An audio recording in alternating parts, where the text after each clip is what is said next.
27 de agosto de 1998, Goiânia, Goiás. A pergunta que ninguém soube responder: por que Denise Azevedo escolheu justamente aquela quinta-feira para viajar sozinha? Aos 21 anos, ela trabalhava como recepcionista em uma clínica veterinária no setor oeste de Goiânia e raramente faltava ao emprego. Mas naquele fim de agosto de 1998, pediu 2 dias de folga para resolver uma questão pessoal em Aragarças, cidade a 320 quilômetros da capital, às margens do rio Araguaia. Denise morava com os pais, Marta e João Azevedo, em uma casa simples no bairro Jardim América. Era filha única, nascida em 1977, conhecida pela personalidade reservada e pelo hábito de escrever diariamente em um pequeno diário de capa azul que ganhara aos 16 anos. Nunca saía sem ele. Naquela manhã, vestiu uma calça jeans clara, camiseta branca e tênis. Colocou na mochila 2 mudas de roupa, documentos, algum dinheiro e, como sempre, o diário. Aos pais, disse que iria visitar Cristiane, uma amiga dos tempos de colégio que se mudara para Aragarças após o casamento. Prometeu voltar no domingo à noite. Por volta das 14 horas, deu a partida na Honda CG 125 vermelha, placa FKL 4.892, que comprara usada 6 meses antes. Era sua primeira moto, motivo de orgulho e independência. João ainda se lembra do barulho do motor se afastando pela rua de paralelepípedos, o último som que ouviu da filha. Às 16h20, Denise parou no posto Eldorado, na BR-070, saída para Aragarças. O frentista Valdeci Santos a atendeu e depois contaria aos jornais. Ela parecia tranquila, perguntou sobre a estrada, se estava boa para motos. Comprou refrigerante e perguntou que horas escurecia. Disse que queria chegar antes da noite. A câmera de segurança do posto registrou Denise abastecendo a moto, consultando um papel, possivelmente um endereço, e seguindo viagem. Foi a última imagem dela que se tem. A estrada para Aragarças corta o Cerrado Goiano em linha quase reta, passando por cidades pequenas como Iporá e Piranhas. Em 1998, o asfalto tinha alguns trechos precários e o movimento era moderado. Para uma motociclista inexperiente, a viagem poderia ser desafiadora, mas Denise parecia determinada. Cristiane Moura, a amiga que seria visitada, esperou Denise durante todo o fim de semana. Às 18 horas de quinta-feira, quando não viu a moto chegar, ligou para a casa dos Azevedo em Goiânia. A ligação deixou todos confusos. Denise havia saído para encontrá-la, mas Cristiane não sabia de visita alguma. As duas não se falavam há mais de 1 ano. Na madrugada de sexta-feira, 28 de agosto, João e Marta Azevedo partiram para Aragarças em busca da filha. Levaram uma foto recente de Denise e percorreram postos de gasolina, hotéis e restaurantes ao longo da BR-070. Ninguém se lembrava de ter visto a jovem de moto vermelha. Em Aragarças, a polícia local registrou o desaparecimento com certa desconfiança. O delegado Antônio Barbosa, já aposentado, admitiu anos depois: casos de jovens que saem de casa para encontrar alguém geralmente terminam em fuga por amor. Achávamos que ela voltaria em poucos dias, mas os dias se transformaram em semanas. Cartazes com o rosto de Denise foram colados em muros, postes e estabelecimentos comerciais. A família ofereceu recompensa de R$ 2.000, quantia considerável na época, por informações que levassem ao paradeiro da jovem. As primeiras pistas foram desencontradas e frustrantes. Um pescador chamado Osvaldo Ribeiro disse ter visto, na tarde de quinta-feira, uma moça de moto parada na margem do Araguaia, próxima à ponte do Rio Vermelho. Ela olhava na água como se procurasse alguma coisa. Pensei que fosse turista, relatou. Já o caminhoneiro Edson Lopes afirmou ter ultrapassado uma Honda vermelha pilotada por uma jovem na altura do trevo para Bom Jardim de Goiás, cerca de 40 quilômetros além de Aragarças. Ela seguia devagar, como quem não conhecia a estrada. Foi por volta das 19 horas. Já estava escurecendo. As versões não se encaixavam. Se Denise chegou a Aragarças, por que seguiu viagem? Se parou no Rio, o que procurava ali? E por que ninguém mais a viu? Durante setembro e outubro de 1998, buscas foram organizadas em rios, represas e estradas vicinais. Bombeiros vasculharam trechos do Araguaia com barcos e equipamentos de mergulho, sem sucesso. Voluntários percorreram fazendas e povoados ribeirinhos. O cerrado engoliu qualquer rastro de Denise e sua moto. A operação de busca mobilizou mais de 50 pessoas. Moradores ribeirinhos emprestaram canoas e conhecimento local. Pilotos particulares sobrevoaram a região em pequenos aviões. Cães farejadores foram trazidos de Goiânia para vasculhar áreas de mata fechada. Tudo em vão. A frustração crescia a cada dia, sem novidades. Marta desenvolveu insônia e passou a caminhar pela casa durante a madrugada, checando o quarto da filha, como se ela pudesse ter voltado silenciosamente. João abandonou o trabalho na oficina mecânica para dedicar-se integralmente às buscas, gastando suas economias em combustível e hospedagem. Em novembro de 1998, cartas anônimas começaram a chegar à casa dos Azevedo. A primeira dizia: "Sua filha está viva, mas longe. Ela escolheu partir. Não procurem mais." Outras sugeriam que Denise havia se envolvido com um homem casado e fugido para o Mato Grosso ou para Brasília. Uma das cartas trazia detalhes perturbadores. "Denise não queria mais a vida de antes. Ela me disse que vocês não a entendiam, que se sentia presa. Agora ela é livre. O papel era comum, encontrado em qualquer papelaria, e a letra estava claramente disfarçada." Marta nunca acreditou nas cartas. "Minha filha me contava tudo. Se estivesse namorando, eu saberia. E ela jamais partiria sem avisar, sem levar suas coisas. O diário dela ficou aqui, no quarto, inacabado. Denise escrevia todos os dias. Por que eu deixaria?" O diário, de fato, terminava abruptamente na quarta-feira, 26 de agosto. A última entrada era simples. "Amanhã vou resolver uma situação que me preocupa há tempos. Preciso conversar com alguém importante. Espero que tudo corra bem." Que situação era essa? Com quem Denise pretendia conversar? Os pais vasculharam os pertences da filha, mas não encontraram cartas, números de telefone ou qualquer pista sobre relacionamentos secretos. A polícia investigou a origem das cartas anônimas, mas sem sucesso. A análise grafotécnica não conseguiu identificar o autor, e não havia impressões digitais úteis. Algumas continham informações que apenas alguém próximo à família conheceria, como o apelido carinhoso que João usava para a filha, D. Em janeiro de 1999, 6 meses após o desaparecimento, uma ligação telefônica trouxe esperança e desespero. Uma mulher, com voz trêmula, disse a Marta: "Sua filha está em Campo Grande, trabalhando como garçonete. Ela mudou o cabelo, mas é ela. Vi hoje numa lanchonete." João e Marta viajaram imediatamente para a capital do Mato Grosso do Sul. Percorreram dezenas de estabelecimentos comerciais. Mostraram a foto de Denise a centenas de pessoas. Uma garçonete jovem, de cabelos escuros e altura semelhante, trabalhava numa lanchonete no centro da cidade. Por alguns segundos, o coração de Marta disparou. Mas não era Denise. Outras pistas falsas se seguiram. Denise foi vista em Cuiabá, Brasília, Anápolis e até mesmo em São Paulo.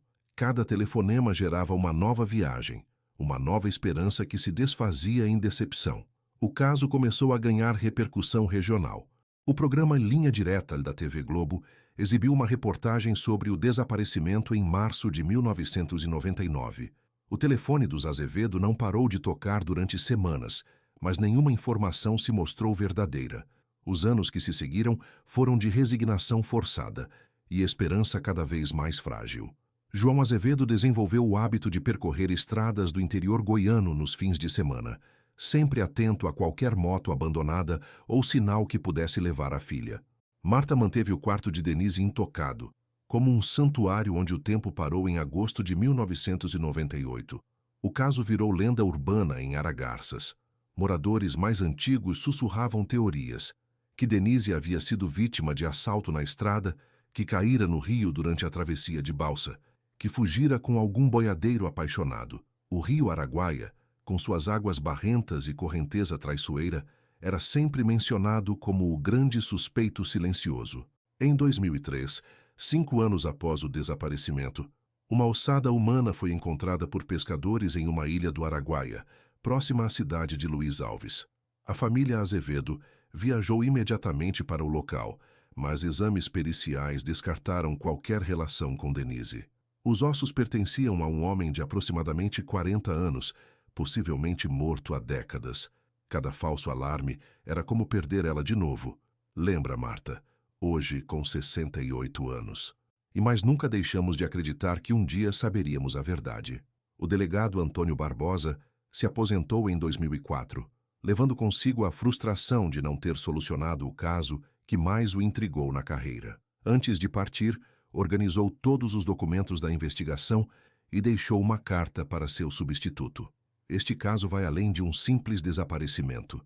Há segredos em Aragarças que alguém não quer que venham à tona. Em 2010, 12 anos depois, um programa de televisão sobre desaparecidos exibiu o caso de Denise. Dezenas de telefonemas chegaram à emissora.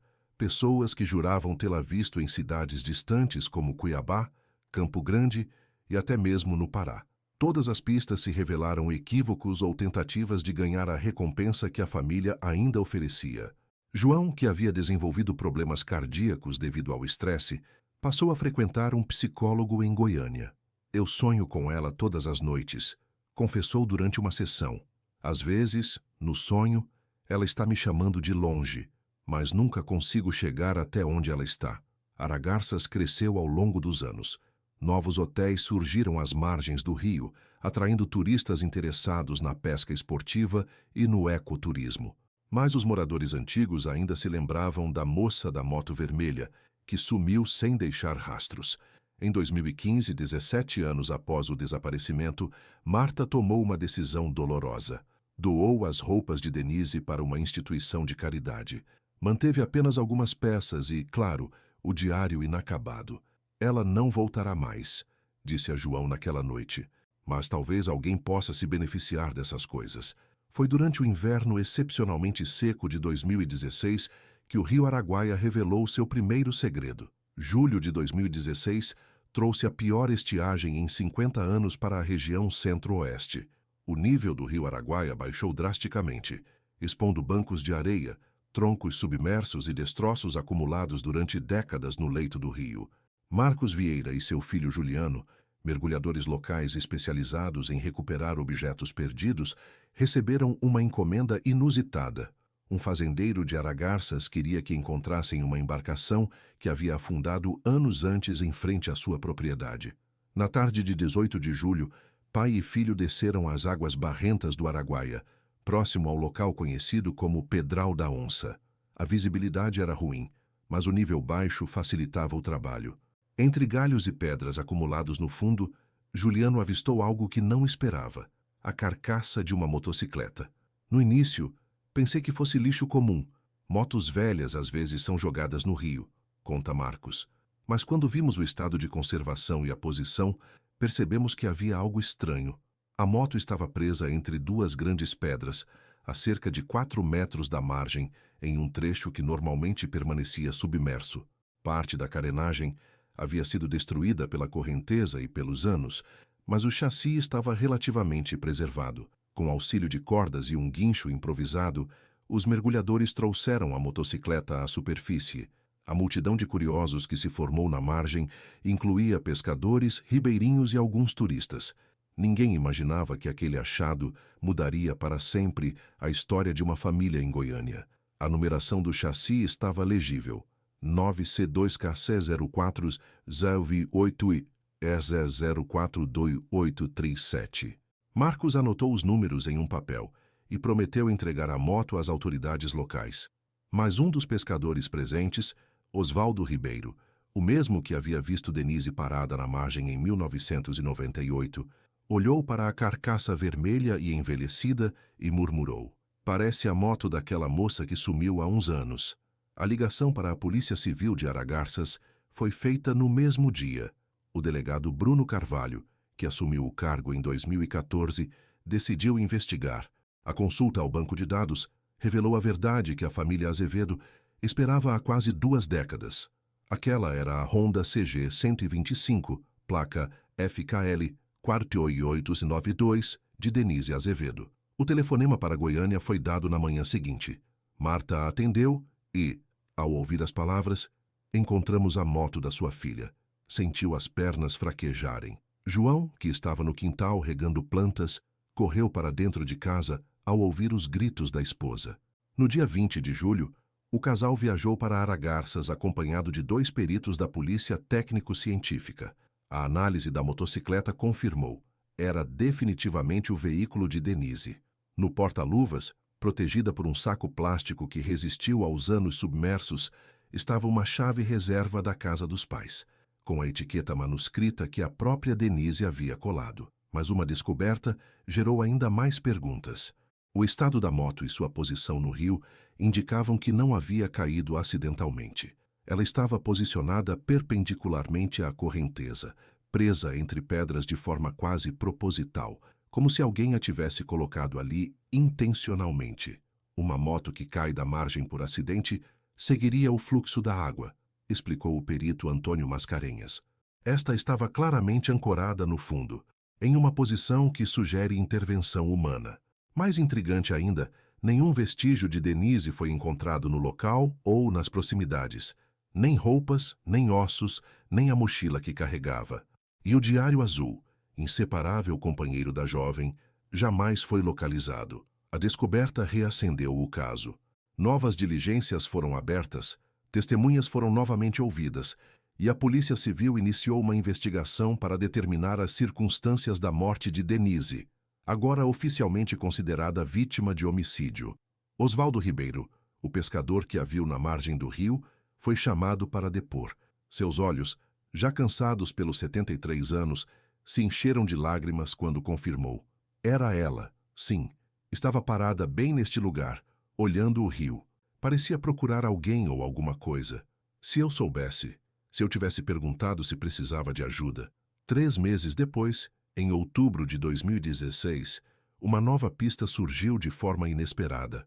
Durante obras de reforma em uma casa abandonada em Aragarças, operários encontraram escondido no forro um envelope pardo contendo páginas arrancadas de um diário azul. A caligrafia era inconfundivelmente de Denise. As páginas revelaram os últimos pensamentos da jovem.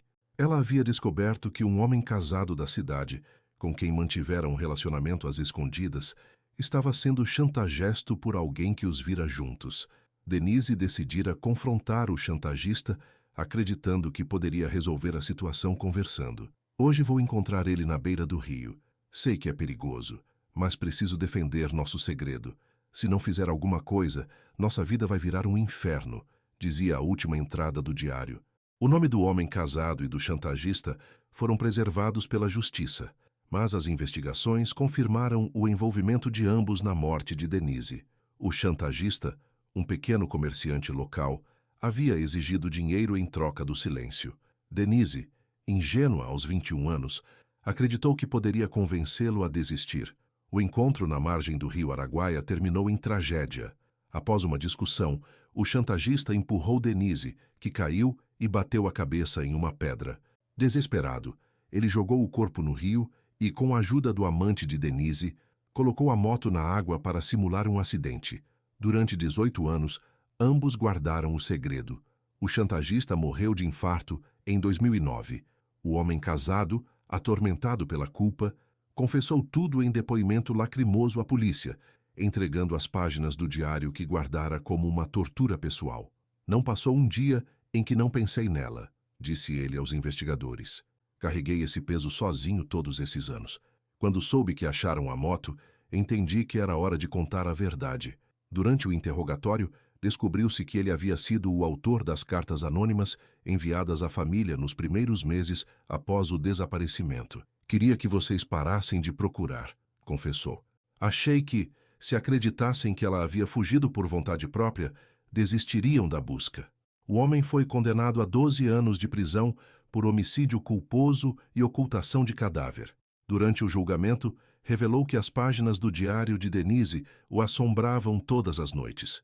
Ela confiou em mim, e eu a decepcionei da pior forma possível, disse em suas últimas palavras ao tribunal. Hoje, uma pequena cruz branca marca o local onde Denise foi vista pela última vez, às margens do rio Araguaia. João e Marta Azevedo, já idosos, visitam o lugar uma vez por ano, no dia 27 de agosto. Levam flores e ficam em silêncio, ouvindo o barulho da água que finalmente revelou seus segredos. O corpo de Denise jamais foi encontrado. As águas do Araguaia a levaram para sempre, guardando apenas sua motocicleta, como testemunha silenciosa de um crime que permaneceu oculto por quase 2 décadas.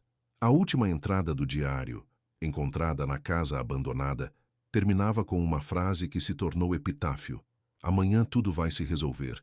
Tenho fé de que a verdade sempre encontra um caminho." A verdade encontrou. Mas custou 18 anos para emergir das águas barrentas do rio, que por tanto tempo foi cúmplice do silêncio.